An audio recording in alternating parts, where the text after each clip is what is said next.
Next chapter is managing self at intellectual development. Last chapter ਦੇ ਵਿੱਚ ਅਸੀਂ ਪੜ੍ਹਿਆ ਕਿ ਅਸੀਂ ਆਪਣੇ ਆਪ ਨੂੰ ਕਿੱਦਾਂ ਮੈਨੇਜ ਕਰ ਸਕਦੇ ਹਾਂ ਫਿਜ਼ੀਕਲ ਲੈਵਲ 'ਤੇ। Personal grooming, hygiene, time management, physical health are some points that are related to managing self at physical level. Now it is managing self at intellectual level ਕਿ ਅਸੀਂ ਇੰਟੈਲੀਜੈਂਸ ਲੈਵਲ 'ਤੇ ਆਪਣੇ ਆਪ ਨੂੰ ਕਿੱਦਾਂ manage ਕਰ ਸਕਦੇ ਹਾਂ। First topic is information. ਅਗਰ ਸਾਡੇ ਕੋਲ ਜ਼ਿਆਦਾ ਤੋਂ ਜ਼ਿਆਦਾ ਇਨਫੋਰਮੇਸ਼ਨ ਹੋਏਗੀ, ਜ਼ਿਆਦਾ ਤੋਂ ਜ਼ਿਆਦਾ ਨੌਲੇਜ ਹੋਏਗੀ ਤਾਂ ਡੈਫੀਨੇਟਲੀ ਸਾਡਾ ਇੰਟੈਲੈਕਚੁਅਲ ਲੈਵਲ ਹੈ ਜੋ ਇੰਪਰੂਵ ਹੋਏਗਾ। ਉਸ ਦੇ ਲਈ ਜਾਣਨਾ ਬਹੁਤ ਜ਼ਰੂਰੀ ਹੈ ਕਿ ਇਨਫੋਰਮੇਸ਼ਨ ਕੀ ਹੈ। What is information? Data that is accurate and timely, specific and organized for a purpose, presented within a context that gives it meaning and relevance and can lead to increase in understanding and decrease in uncertainty is known as information. Data ਜੋ ਕਿ accurate ਹੈ, ਬਿਲਕੁਲ ਸਹੀ ਹੈ, specific ਹੈ, ਉਸ ਦਾ ਕੋਈ purpose ਹੈ, ਕੋਈ ਮੀਨਿੰਗ ਹੈ ਔਰ ਜੋ ਇੱਕ ਕਿਸੇ ਟੌਪਿਕ ਨਾਲ ਰੈਲੇਵੈਂਟ ਹੈ, ਸੰਬੰਧਿਤ ਹੈ, ਜੋ ਕਿ ਸਾਡੀ ਅੰਡਰਸਟੈਂਡਿੰਗ ਨੂੰ ਵਧਾਉਂਦਾ ਹੈ ਔਰ ਸਾਡੀ ਜੋ ਅਨਸਰਟੇਨਿਟੀ ਹੈ, ਸ਼ਾਇਦ ਹੈ, ਉਸ ਨੂੰ ਘਟਾਉਂਦਾ ਹੈ, ਉਸ ਨੂੰ ਅਸੀਂ ਇਨਫੋਰਮੇਸ਼ਨ ਕਹਿ ਦਿੰਦੇ ਹਾਂ। After the definition of information, next is what are the sources of information? Information ਦੇ ਕੀ ਸਰੋਤ ਹਨ? ਕਿੱਥੋਂ ਸਾਨੂੰ information ਮਿਲ ਸਕਦੀ ਹੈ?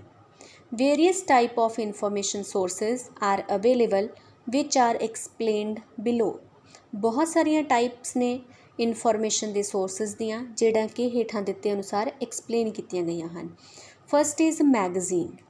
Magazine is a collection of articles and images about topics of popular interest and current events. ਜੋ ਵੀ day to day life ਦੇ ਵਿੱਚ ਰੋਜ਼ਾਨਾ ਦੀ ਜ਼ਿੰਦਗੀ ਦੇ ਵਿੱਚ ਜੋ ਹੋ ਰਿਹਾ ਹੈ, ਜਿਸ ਬਾਰੇ ਲੋਕਾਂ ਨੂੰ ਜ਼ਿਆਦਾ ਇੰਟਰਸਟ ਹੈ, ਉਸ ਦੇ ਰਿਲੇਟਡ ਆਰਟੀਕਲਸ ਅਤੇ ਉਸ ਦੇ ਰਿਲੇਟਡ ਇਮੇਜਸ ਨੇ, ਉਹ ਸਾਰੀਆਂ ਕਲੈਕਟ ਕਰੀਆਂ ਜਾਂਦੀਆਂ ਹਨ ਜਿਸ ਨੂੰ ਅਸੀਂ ਮੈਗਜ਼ੀਨ ਬੋਲ ਦਿੰਦੇ ਹਾਂ। Usually articles in the magazine are written by journalists or scholars. ਜ਼ਿਆਦਾ ਤੋਂ ਜ਼ਿਆਦਾ ਆਰਟੀਕਲਸ ਹੁੰਦੇ ਨੇ ਜਿਹੜੇ ਮੈਗਜ਼ੀਨਸ ਦੇ ਵਿੱਚ, ਉਹ ਜਰਨਲਿਸਟ ਔਰ ਸਕੋਲਰਸ ਦੇ ਦੁਆਰਾ ਲਿਖੇ ਜਾਂਦੇ ਹਨ। Next are the uses of magazine. Magazine ਦੇ ਕੀ ਯੂਜ਼ ਹਨ? ਕਿਉਂ ਯੂਜ਼ ਕਰਦੇ ਹਾਂ ਅਸੀਂ ਮੈਗਜ਼ੀਨਸ ਨੂੰ? First use is to find information about popular cultures. Popular famous cultures ਦੇ ਬਾਰੇ ਇਨਫੋਰਮੇਸ਼ਨ ਗੈਦਰ ਕਰਨ ਦੇ ਲਈ ਅਸੀਂ ਮੈਗਜ਼ੀਨ ਨੂੰ ਪੜ੍ਹਦੇ ਹਾਂ।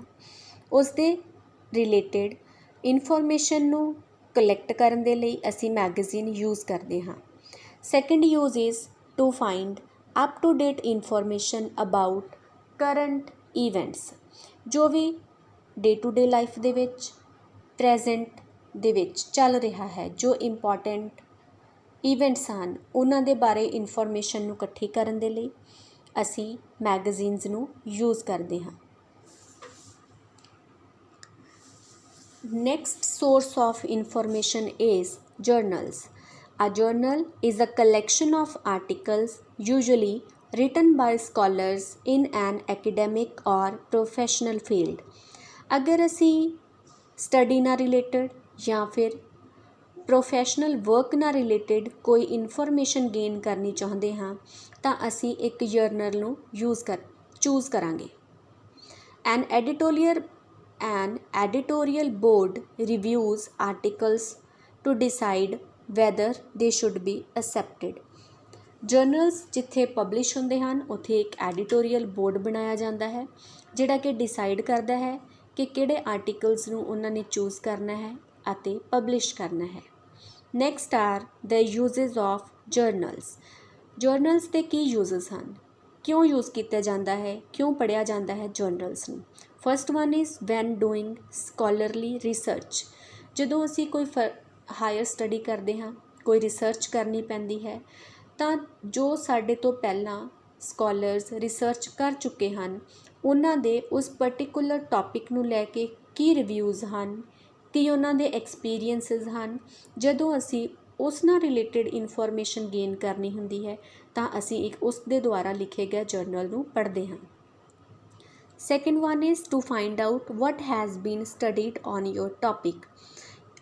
ਸੈਕਿੰਡ ਯੂਜ਼ ਹੈ ਕਿ ਜੋ ਅਸੀਂ ਇੱਕ ਪਰਟੀਕੂਲਰ ਟੌਪਿਕ ਪੜ੍ਹ ਰਹੇ ਹਾਂ ਉਸ ਦੇ ਬਾਰੇ ਪਹਿਲਾਂ ਕੀ ਫਾਈਂਡਿੰਗਸ ਹੋ ਚੁੱਕੀਆਂ ਨੇ, ਕੀ ਸਟੱਡੀਜ਼ ਹੋ ਚੁੱਕੀਆਂ ਨੇ, ਕੀ ਆਬਜ਼ਰਵੇਸ਼ਨਸ ਹੋ ਚੁੱਕੀਆਂ ਹਨ, ਉਸ ਦੀ ਇਨਫੋਰਮੇਸ਼ਨ ਨੂੰ ਕਲੈਕਟ ਕਰਨ ਦੇ ਲਈ ਅਸੀਂ ਇਸ ਨੂੰ ਯੂਜ਼ ਕਰਦੇ ਹਾਂ। Next type of information source is database. A database contains citations of articles in magazines, journals, and newspaper.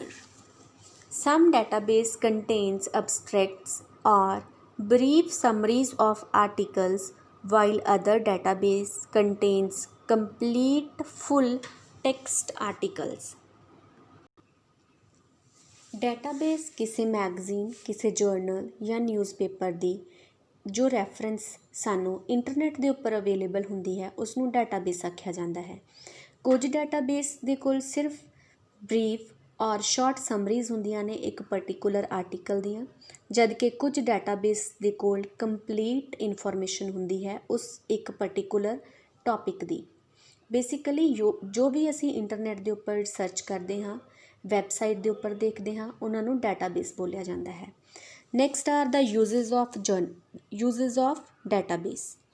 When we want to find articles on particular topic in magazine, journal or newspaper. Next source of information is newspaper.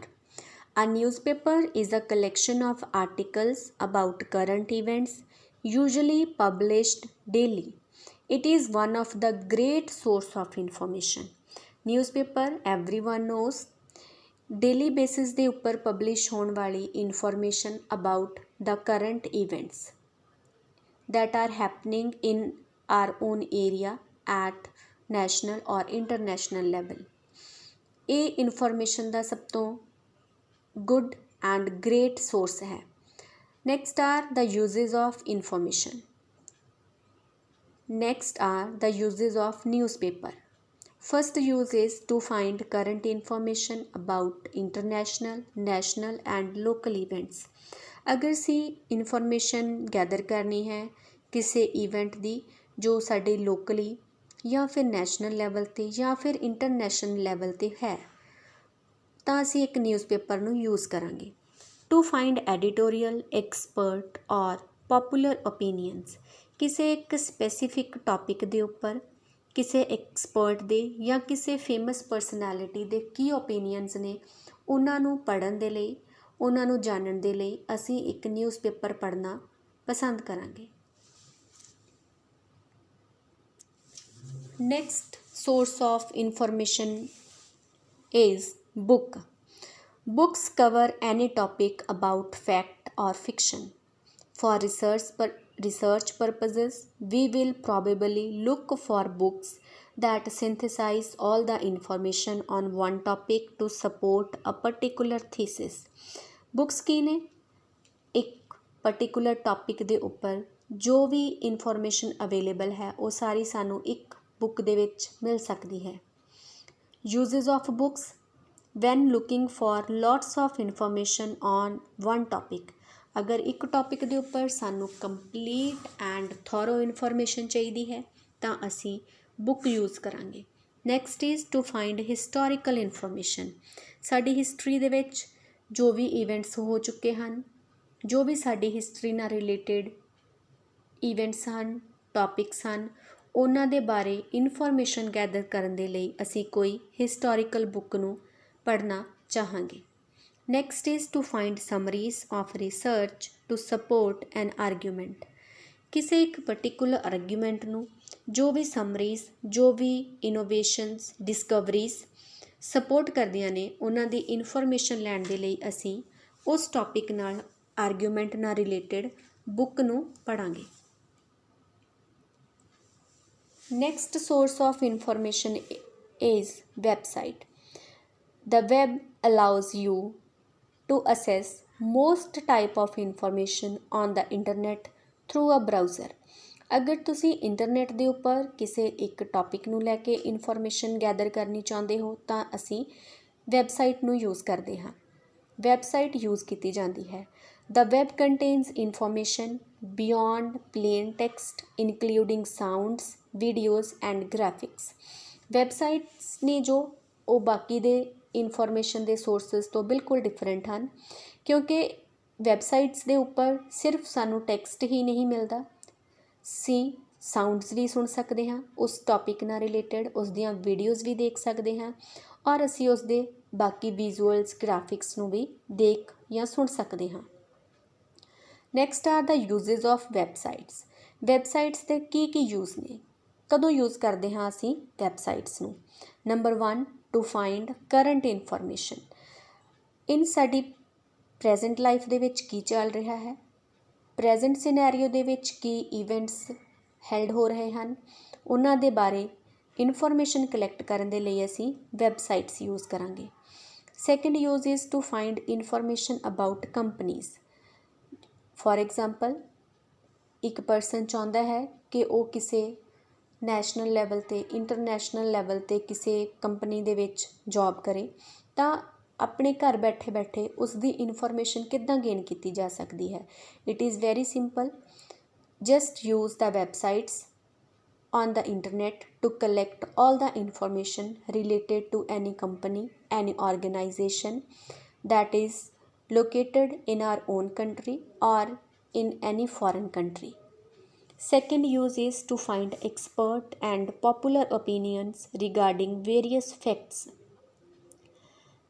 ਕੋਈ ਇੱਕ topic ਚੱਲ ਰਿਹਾ ਹੈ ਸਾਡੇ country ਦੇ ਵਿੱਚ, ਉਸ topic ਦੇ ਰਿਲੇਟਡ ਜੋ ਫੇਮਸ ਪਰਸਨੈਲਿਟੀਜ਼ ਨੇ, ਜੋ ਐਕਸਪਰਟਸ ਨੇ, ਉਹਨਾਂ ਦੇ ਕੀ ਵਿਚਾਰ ਹਨ, ਉਸ ਦੇ ਬਾਰੇ ਅਸੀਂ। Next is to find information about hobbies and personal interest.